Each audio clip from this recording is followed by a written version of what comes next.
Bom dia, Bom dia, tudo bem, minha flor? tudo com você? Bem, graças a Deus, tudo em paz por aí, né? Paloma, Sim. me fala como é que estão os casos de Covid por aí. Tia, aqui não tem nenhum, aqui no Jatobá mesmo, não tem nenhum, só tem assim nos interiores, só que acho que já ficaram todo mundo bom. Aí ontem apareceu duas pessoas que moram até perto aqui da minha casa, que foram já levadas para Campo Maior. Ontem eu vi no jornal uma reportagem, acho que vai passar nesse final de semana sobre Jatobá. Aí eu lembrei de vocês que moram nessa região, sobre a produção de melancia.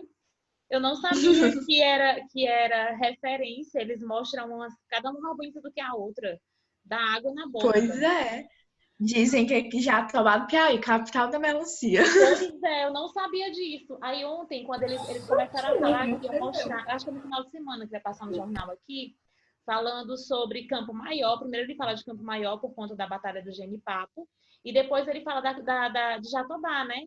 Aí ele mostra lá as melancias que vai mostrar que é a região que produz as melhores. Eu, meu Deus, que coisa massa! Vou assistir. Na hora que eu vi ali, eu lembrei. Aí eu também estava pensando na questão do Covid, porque assim, aqui em Teresina está tendo as reuniões em relação à retomada das aulas presenciais. Inicialmente, o governador colocou que não teria aula presencial em 2020, que iriam retomar 2021, mas as escolas estão pressionando, né? O sindicato de escolas privadas particulares, que é o caso da nossa escola, eles estão pressionando o governo em relação a essa retomada. Mas qual é o problema? Para que se volte a ter aula presencial, a gente precisa tomar várias medidas, né? Não só os nossos cuidados pessoais, mas como a estrutura da escola vai ter que mudar em algumas coisas, algum sentido. E também porque se ele colocar o sistema híbrido, que é o que eles vão fazer inicialmente, isso quer dizer que nem todo mundo é obrigado.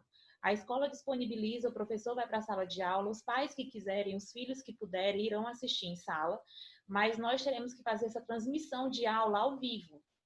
Então, não é somente a questão da segurança, da proteção em relação ao não contágio, mas a estrutura da escola, uma boa internet, os equipamentos para suporte de celular ou de transmissão, tudo isso tem que ser revisto. Aí a gente está aqui nesse dilema. Por outro lado, nós só temos 2 meses de aula, né? Terminamos agora, entramos em setembro, outubro, novembro, na metade de novembro, a gente já começa as provas de recuperação, já vai decidir o ano, então não seria uma coisa de dizer assim, olha, não dá mais. Só serão 2 meses. Para quem já ficou 6, né? Esperar mais 2 meses e meio seria o melhor para se montar essa estrutura.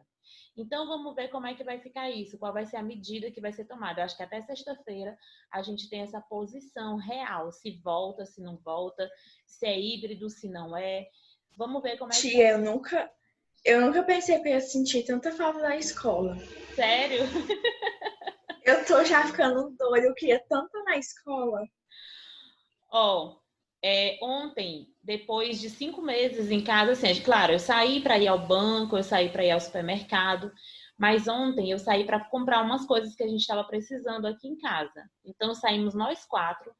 Mas a impressão que a gente tem andando na rua, eu não sei vocês quando saem, né? Mas a impressão que eu tenho é que eu já vou chegar em casa contaminada.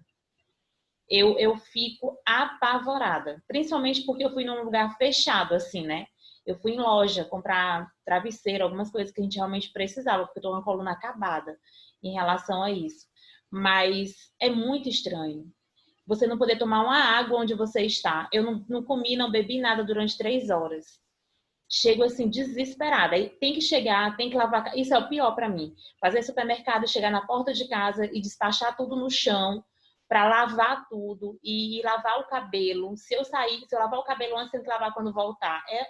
Minha gente, isso está muito ruim, muito ruim. Mas em relação a isso, eu prefiro estar em casa e não ficar doente, né? Porque a gente tem algumas pessoas que faleceram próximas, né? Pessoas que a gente conhecia, que tem nome e sobrenome, como a gente está falando. E realmente não é brincadeira. Tem uns que nem perceberam que ficaram doentes. Eu tenho parentes que pegaram Covid e só souberam que estavam doentes porque o trabalho necessitava que se fizesse o exame e testou positivo. Não sentiu nada. Garganta, coriza, nada. Absolutamente nada. Se todos os casos fossem assim, mas infelizmente não é. Bom dia, Sara. Aí Bom dia. eu pergunto a opinião de vocês. Se for para retornar, de boa para vocês? Não, Sara? Você, Paloma? Eu acho que eu não teria coragem, não, por mais que eu esteja sentindo falta, mas eu ia ficar com muito medo. Pois é, gente. Tudo isso tem que ser levado em consideração. Aqui nas votações em relação aos pais, o que eles o que a escola coloca uma votação, né? Para saber o posicionamento dos pais. Alguns, por conta dos seus trabalhos, também precisam voltar. Outros já colocam que enquanto não tiver vacina, não volta. Eu tenho um dilema aqui. Minha filha não volta, mas se eu for chamada para voltar a dar aula, eu preciso voltar, ou então eu não vou estar trabalhando. Então a gente fica esperando o que, que vai ser resolvido, né? Aí em Campo Maior seria mais tranquilo pelo posicionamento, né? A gente tem poucos alunos em sala. Mas as minhas turmas aqui em Teresina, eu tenho 38 alunos em turma, 32. São salas que não têm circulação de ar nenhuma, só o ar-condicionado e a luz artificial. Então vamos esperar para ver. Eu acho que até sexta-feira a gente tem um posicionamento do Sindicato das Escolas para dizer o que, que a gente vai fazer, se volta ou se não volta, porque no Ceará voltaram, né? Eles já voltaram, tem em São Paulo, tem escolas que voltaram desde o dia 10 de agosto, então a gente está assim, a qualquer momento com essas notícias. Vamos ver o que vai ser melhor para a gente, né? Vamos dar encaminhamento aqui sobre verbo, e eu estava aqui pensando já óbvio, na avaliação da gente, o que eu iria cobrar. É uma coisa que é importante. Eu não costumo muito, não vou mentir para vocês, eu não costumo muito cobrar essas conjugações aqui, ó, esses tempos verbais. Mas eu comecei a observar que eu tenho muitas questões de prova que solicitam essas conjugações, essas terminações de tempos verbais. Então, eu vou falar para vocês sobre os tempos e num outro momento eu vou tirar uma aula somente para esses tempos verbais, para a gente ver as terminações das conjugações. Porque é provável que eu pegue algumas questões sobre isso, dos tempos que são mais usados. Na aula passada, a gente parou aqui no tempo verbal 3, né? Pretérito imperfeito. Primeiro, vamos voltar aqui nesse outro slide. Presente, vocês não têm dúvidas. Não tem. Eu acho que o que dificulta um pouquinho em relação... Eu presumo que não tem. Eu estou falando assim, não tem porque é o mais simples. É o pretérito, o presente e o futuro, a gente, né, já tem essa ideia bem marcada. Está acontecendo no momento da fala, o presente, o pretérito ou o passado, o que aconteceu, o futuro que irá acontecer. O que vai mudar essas colocações são esses: pretérito perfeito, imperfeito, mais que perfeito, futuro do pretérito. Então, isso a gente vai precisar marcar bem quando é que eu tenho essas terminações de tempo verbal. Pretérito perfeito é uma ação que aconteceu ao momento da fala, ao passado, aconteceu e está completo, concluído. Coloca assim, ó, passado perfeito, acontecido e concluído. Olha o que ele fala aqui, ó. Expressa um processo anterior ao momento do discurso, da fala, que aconteceu e terminou. Completado. Fizemos compras. No passado, uma atividade que foi completa, que não ficou nada por fazer. Fizemos ontem. Fizemos compras. Certo? Pretérito perfeito. Passado completo. Aí a gente vai aqui para o pretérito imperfeito. Eu já sei que o pretérito é o passado. Aí o que ele está dizendo aqui? Ó? Expressa um processo anterior, também é passado, anterior ao momento do discurso, mas que pode ser um hábito passado ou um fato interrompido. O que isso significa? Sempre íamos ao cinema naquele tempo. No passado, sempre íamos à escola. sempre íamos à escola. Estávamos todos os dias na escola, mas por algum motivo isso foi interrompido, por conta da pandemia. É uma ação cotidiana, porém interrompida. Certo? Vovó fazia doces deliciosos quando acabou o gás. É uma ação que era no passado, ela estava fazendo, não foi concluída e foi interrompida. Certo? Mais que perfeito. Continua expressando um processo anterior ao processo da fala. O que ele está dizendo é o seguinte, ó, expressa um processo anterior a outro processo também no passado. Enquanto se realizava uma atividade, outra também era realizada ao mesmo tempo. Só que uma é anterior à outra. Dá para entender? Um processo anterior ao outro. Eu já pagara a conta quando ele chegou. Eu já havia saído. Na verdade, a gente usa muito esse havia saído, havia feito, havia dito. Eu havia dito, eu já havia saído quando meus amigos chegaram. Você está contando um fato que aconteceu no passado, mas tem um outro fato anterior. Quando eles chegaram, você já não estava mais lá. Ou quando eles chegaram, você já havia saído. Muitas vezes a gente vai encontrar esse havia aqui, ó, no meio da minha fala. E esse havia vai trazer uma ideia de locução verbal.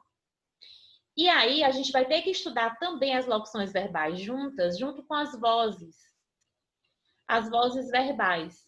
E eu já preparei essa aula quase inteira. Acho que a gente tem aula para o mês inteiro já quase pronta. Lembrando que segunda-feira que vem vocês não têm aula comigo, mas segunda-feira é feriado. Eu estava até querendo passar por aí para ir para a praia, não sei se vai dar certo, porque a vontade de ir é muito grande, mas o medo de ficar doente é maior ainda. Você vai passar por aqui? Eu vou lhe dar meu endereço, tá bom, tia? Posso passar na sua casa? Pra me levar, pode. Eu tenho um convite para almoçar em Campo Maior. Eu nem conheço a pessoa pessoalmente. Eu falo com ela pelo WhatsApp. A gente começou a conversar porque a gente participava de um grupo, né, da escola, e aí a gente se fala quase todos os dias, mas eu não conheço ela pessoalmente. Aí ela fala assim, ó, vem almoçar aqui. Eu digo, gente, a vontade de ir na casa de todo mundo é no corpo inteiro. E eu tô com essa história, Sara, tá? Desde as nossas férias, nossas mini férias em julho, que eu quero ir à praia, né? Porque assim é onde eu lavo a minha alma, onde eu me acalmo, onde deixo assim tudo lá e volto limpa. Mas eu morrendo de medo, gente, vocês não têm noção. Aí eu fico pensando assim, vai que a gente inventa essa viagem e de repente alguém adoece e fica assim, se tu tivesse em casa isso não tinha acontecido. Aí eu tô desse jeito. Não sei, vamos ver lá. Então, assim, pensem o seguinte, colocação, pretérito mais que perfeito. Qual é a ideia que vocês têm? Se vocês tivessem que usar, se eu dissessem assim, ó, formulem uma frase onde vocês teriam que utilizar o tempo, pretérito mais que perfeito. Como seria essa frase? Paloma, Sara?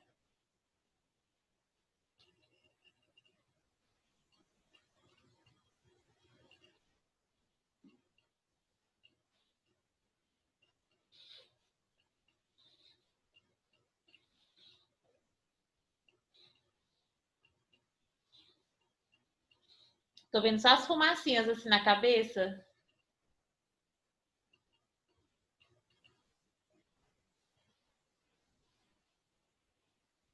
Minha gente, o Caio tá assistindo aula, tá? Porque essa minha aula no primeiro horário de 7 horas, o Caio não aparece. Jesus amado. Ele assistiu ontem de matemática. Mas segunda e terça ele não assistiu aula de jeito nenhum. Eita, Jesus amado. Eu não posso falar nada, né? Assim, eu vou só comunicar a coordenação. Porque eu preciso passar essas informações quando a gente não tem um aluno que... O Pedro, eu já nem falo mais nada, porque... O Pedro tá assistindo esses dias? Sabe o que foi que eu prestei atenção? Que desde quando eu coloquei a atividade para que vocês apresentassem, ele sumiu, né? Meu Deus, não vai acontecer. Assim, ninguém vai falar. Eu, claro, né? Eu vou ter que reclamar porque ele não participou. Mas isso é aí pronto.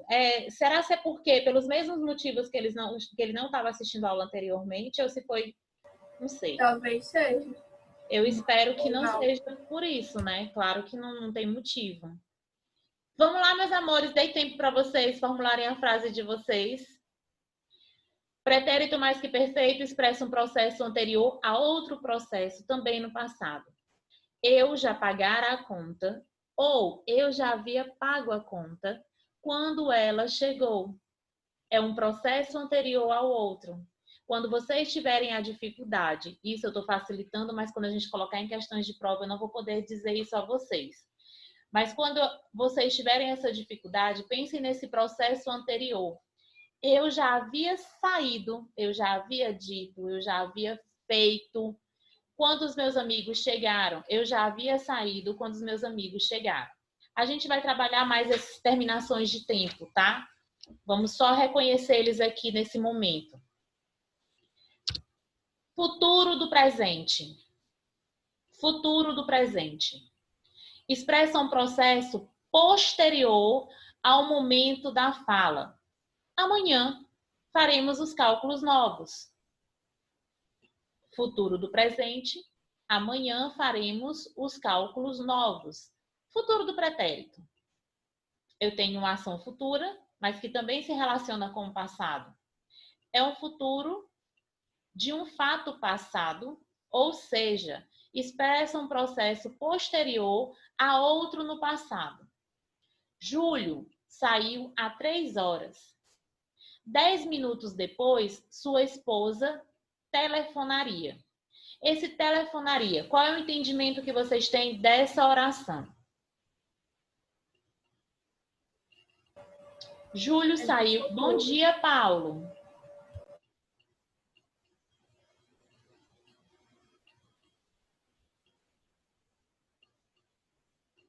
Júlio saiu há 3 horas. 10 minutos depois, sua esposa telefonaria.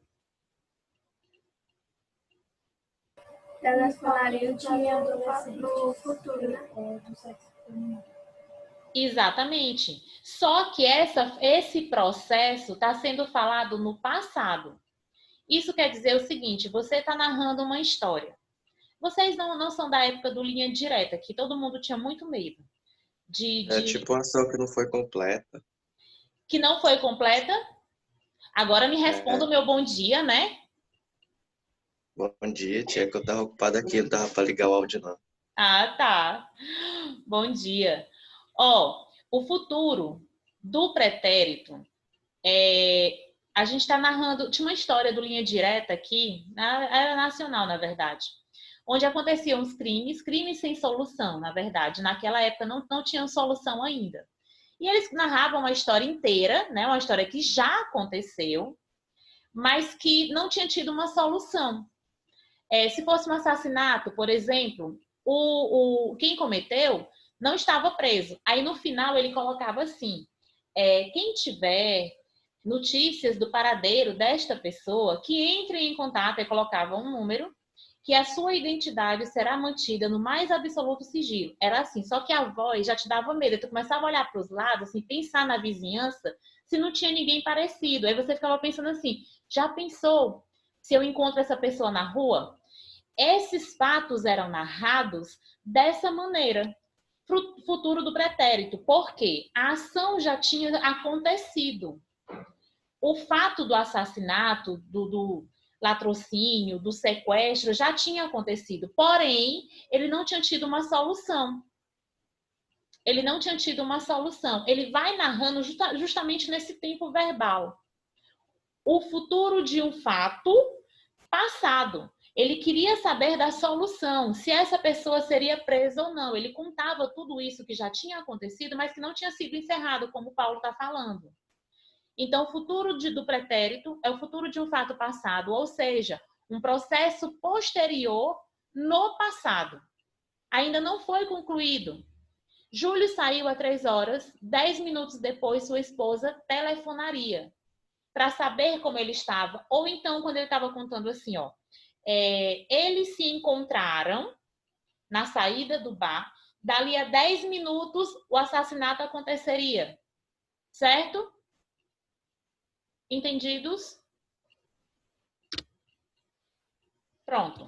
Tá aqui, ó. 6 tempos verbais. Coloquem aí essas anotações em relação à quantidade de tempos verbais.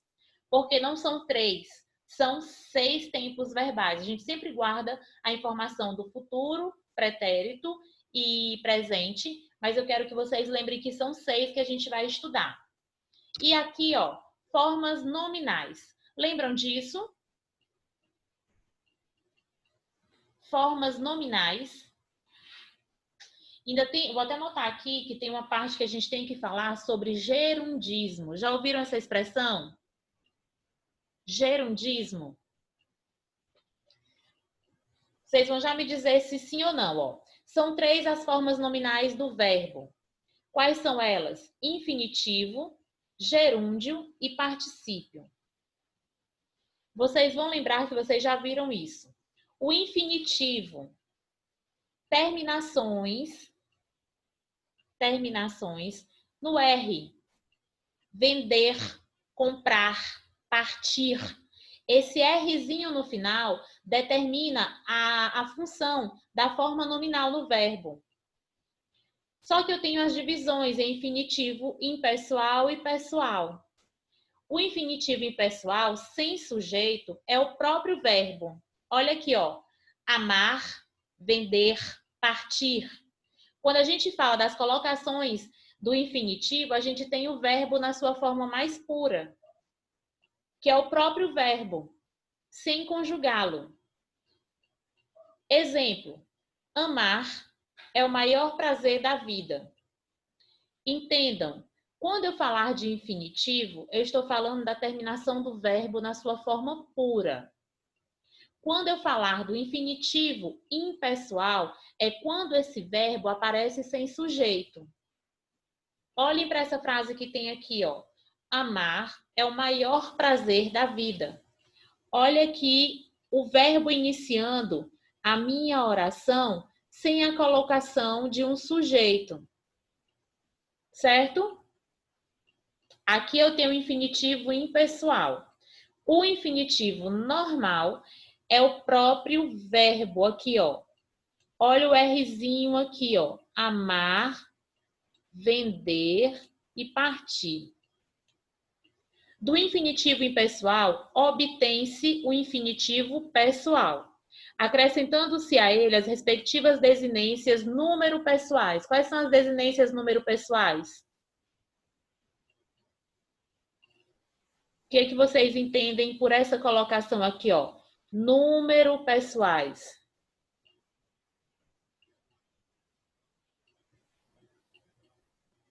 Em algum lugar vocês já viram isso na aula passada. Número pessoa. Eu anotei aqui assim, designa a pessoa do discurso e o número, singular e plural. Tá vendo? Vocês viram isso na aula passada e eu vi a Paloma anotando. Justamente isso. Essa desinência vai marcar se é singular ou plural e a qual pessoa da fala isso se refere. E as pessoas são justamente os pronomes do caso reto. Quem são as pessoas que participam? Eu, tu, ele. Eu, enquanto falante, tu, enquanto ouvinte, ele, enquanto assunto tratado. Sobre quem se fala, certo? Sobre o que ou sobre quem se fala. Os outros só são 3 pessoas? São 3 pessoas do singular e 3 pessoas do plural, certo? Usa-se o infinitivo pessoal quando ele tiver sujeito próprio, explícito, marcado na oração, ou implícito, subentendido, diferente do sujeito da oração principal. Exemplo, era essencial trabalharmos, olha aqui, ó. Tá aqui o verbo infinitivo, trabalhar, e essa aqui é a desinência número pessoal. A que pessoa se refere esse verbo? Era essencial trabalharmos com eficiência. Trabalharmos quem? A que pessoa se refere? Aqui a desinência, número pessoal que ele está se referindo. Trabalharmos quem? Quem?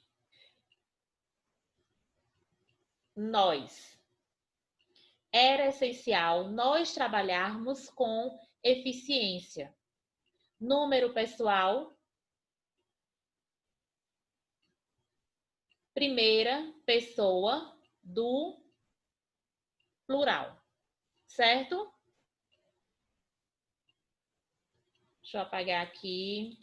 Quero ver se eu termino pelo menos as formas nominais com vocês. Aqui eu estou falando do infinitivo, verbo puro, ou do infinitivo pessoal, quando eu tenho a marcação do sujeito em relação a número e pessoa, e impessoal, quando esse sujeito não aparece, onde o verbo é o próprio sujeito. Esse aqui é o gerúndio, e a gente depois vai falar sobre o gerundismo. Vocês já escutaram isso demais? Vamos estar passando, dizendo, fazendo. Quando as pessoas, principalmente que trabalham em call center, vocês vão conversar para tentar solucionar um problema, vamos estar passando a sua ligação para outro ramal, para outra pessoa, para que o seu problema esteja sendo solucionado. Já ouviram isso? Essas colocações? O gerúndio, que exprime o fato enquanto ele ocorre, termina com o quê? Olha a terminação. No infinitivo, o verbo termina com R, certo? A não ser nos casos onde eu tenho a desinência número pessoal. E é justamente aí que ele se torna um verbo no infinitivo pessoal, quando eu tenho essa terminação de colocação, tanto em relação ao número quanto à pessoa. Se eu tenho um infinitivo puro, é o próprio verbo, terminado em R. Aí eu venho para o gerúndio, que é esse daqui, ó, terminado em NDO. Forma-se o gerúndio acrescentando-se NDO após a vogal temática. Ó, amar, amando, vender, vendendo, partir, partindo. Pode colocar essa voz enjoada mesmo, porque vocês não vão esquecer. Pode colocar que vocês não vão esquecer. Falou do gerúndio, fazendo, comendo, correndo, que vocês não esquecem desse gerúndio de forma alguma. Certo? E por último, o particípio. De novo, infinitivo, terminação do verbo na forma pura, terminada em R. Pessoal, quando eu tiver o infinitivo pessoal, eu tenho a desinência de número e pessoa no final desse verbo, logo após o R. No impessoal, eu não tenho um sujeito. Aí eu vou para o gerúndio, NDO é a sua terminação. E isso quer dizer que ele está acontecendo no momento da fala. Já o particípio, que exprime o resultado do fato, normalmente terminado em DO. Tem alguma letra antes, mas é porque a gente tem o caso do ADO e do IDO. Olhem aqui, ó. Para todos os verbos da primeira conjugação, eu acrescento o ADO. Para os da segunda e terceira conjugação, eu acrescento o IDO. Primeira conjugação, vocês lembram qual a terminação?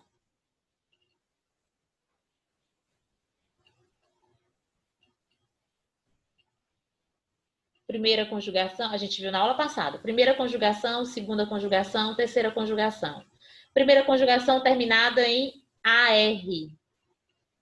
Segunda conjugação terminados em ER e também OR por conta do verbo poer, por. Terceira conjugação terminados em IR.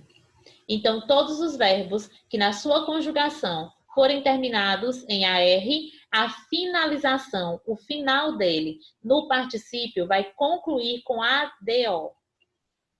Já os que terminarem em ER, OR, que vai entrar na faixa lá do ER, e IR, serão concluídos com IDO. Para os da segunda e terceira conjugação, acrescenta-se o IDO ao radical do verbo para formar o particípio regular. Amado, vendido, partido. Verbo amar, vender e partir. Certo? Alguma dúvida em relação às formas nominais? Formas nominais. Infinitivo, gerúndio, particípio. As suas terminações e os tempos que serão usados. Enquanto no gerúndio, a ideia é que a ação está acontecendo, está ocorrendo, exprime fato enquanto ele ocorre, eu tenho NDO, e no particípio, o fato já é um resultado, já está concluído. Ele havia dito, partido, comido, certo? Vocês estão ouvindo latido de cachorro? Ah, então tá abaixo daqui de casa. Então vamos lá para as observações específicas. As formas nominais, observações. O particípio corresponde a um adjetivo. Anotem isso que é uma informação importante. O particípio corresponde a um adjetivo. E assim pode flexionar-se em certos casos, tanto em gênero como em número. O particípio corresponde a um adjetivo. Olha o que ele está falando aqui, ó. Fechado, fechados. Olha aqui a desinência de gênero, nesse, e a desinência de número, nesse. Aqui tem a mesma mudança, desinência de gênero, feminino, e desinência de número, plural. Olha o que ele está falando aqui, ó. O portão foi fechado. Ou eu posso dizer assim, ó, a porta fechada, a porta aberta. Esse verbo aqui, ó, na forma nominal dele, do particípio, ele tem a ideia de que seja um adjetivo. O portão foi fechado. Os portões foram fechados, por isso que eles podem se flexionar nesse sentido. A porta foi fechada, as portas foram fechadas. Todo verbo que tem duas ou mais formas equivalentes, geralmente de particípio, é abundante. Olha aqui, ó. Guardem essa informação aqui. O que é que vocês acham que isso quer dizer? Todo verbo que tem duas ou mais formas equivalentes, geralmente de particípio, é abundante. O que é que isso significa para vocês? O que é que vocês têm ideia sobre isso? Eu fiz esse comentáriozinho no início da aula passada. Quando a gente for estudar verbos abundantes, verbos irregulares, isso quer dizer que ele tem mais de uma forma de ser conjugada, de ser expressa. Aí eu perguntei para vocês se vocês já tinham tido dúvidas na hora de colocar algumas formas verbais na fala de vocês. Olhem aqui, ó. E exprimido e expresso. É um verbo abundante, porque eu tenho duas formas para fazer essa conjugação. Posso ter mais que isso. Isso aqui, ó, exprimido e expresso, formas do verbo exprimir. Extinguido ou extinguido, que na verdade a gente não tem mais o trema. Vocês chegaram a ver o que é o trema?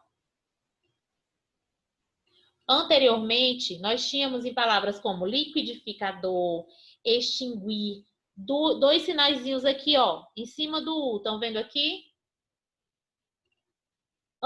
Anteriormente, em alguns sistemas de computadores, quando você tenta colocar as palavras, essas palavras aqui, consequência, consequente, aí ele coloca esses dois tremazinhos porque é o sistema antigo, mas no acordo ortográfico, no último, isso aqui caiu.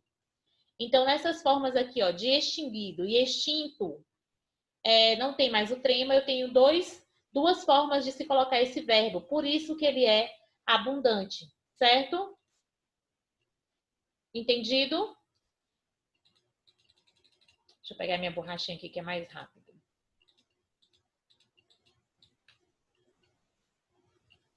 Pronto. Em geral, usa-se o particípio regular na voz ativa. Como eu disse a vocês, a voz... Eu tô falando assim por cima, mas eu não vou explicar isso. Na aula já tá pronto esse daqui. Voz ativa é quando o sujeito pratica a ação. Em geral, usa-se o particípio regular na voz ativa com os auxiliares, e esses auxiliares são usados nas locuções verbais ter e haver. E o particípio irregular na voz passiva. Se na voz ativa eu tenho o sujeito praticando a ação, na voz passiva o sujeito sofre a ação. Temos, não se preocupem que eu já preparei a aula para falar sobre essas vozes verbais, tá? Com os verbos ser, estar e ficar. Ó, ter, haver, ser, estar e ficar são tidos como verbos auxiliares quando eu tiver a formação das locuções verbais. Olha aqui o exemplo de uma locução verbal. Tá aqui, ó. Tinha fritado. Ela tinha fritado os bolinhos. Particípio regular na voz ativa. Quem é o sujeito dessa oração aqui, ó? Quem é o sujeito da oração? Ela tinha fritado os bolinhos.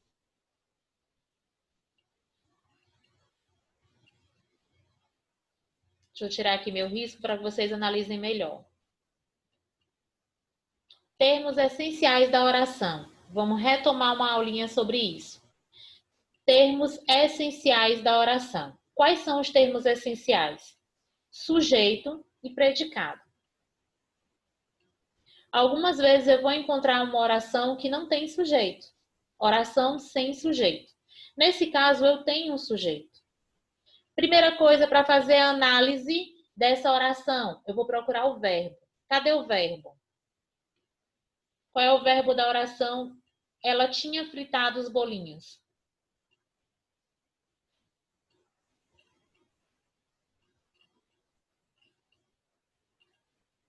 Deixa eu anotar aqui no meu lembrete.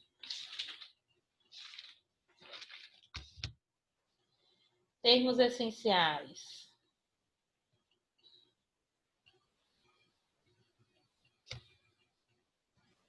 Sujeito e predicado. Se eu tenho o verbo aqui numa forma de locução verbal, porque eu tenho a presença de um verbo auxiliar, mais o verbo principal, que é fritar, fritado. O sujeito é ela. E ele está dizendo que na voz ativa é o sujeito quem pratica a ação. Ela tinha fritado os bolinhos. Sujeito, ela. Predicado, tinha fritado os bolinhos. Então, aqui eu tenho o particípio na sua forma regular. Voz ativa, onde o sujeito pratica a ação. Quem fritou os bolinhos? Ela. Voz ativa. Os bolinhos foram fritos. Particípio irregular, voz passiva. Voz passiva. Voz passiva. O sujeito sofre a ação. Aqui, quem é o sujeito? Na segunda oração.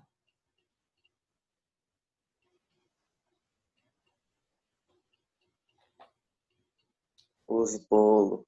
Os bolinhos. Eles sofreram a ação. Na voz passiva, o sujeito sofre a ação.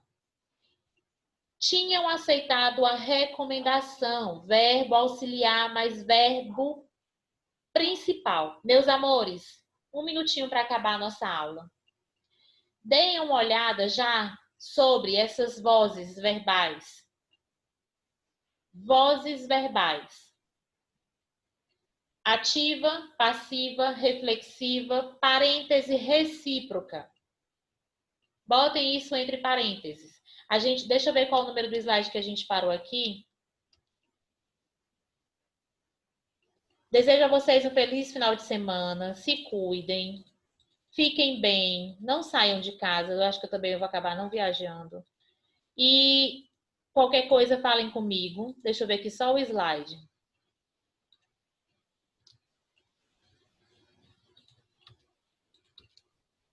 O slide... Olha, esse aqui não aparece o número, não. Mas, ó, a gente tem só as colocações aqui, depois a gente vai para as vozes.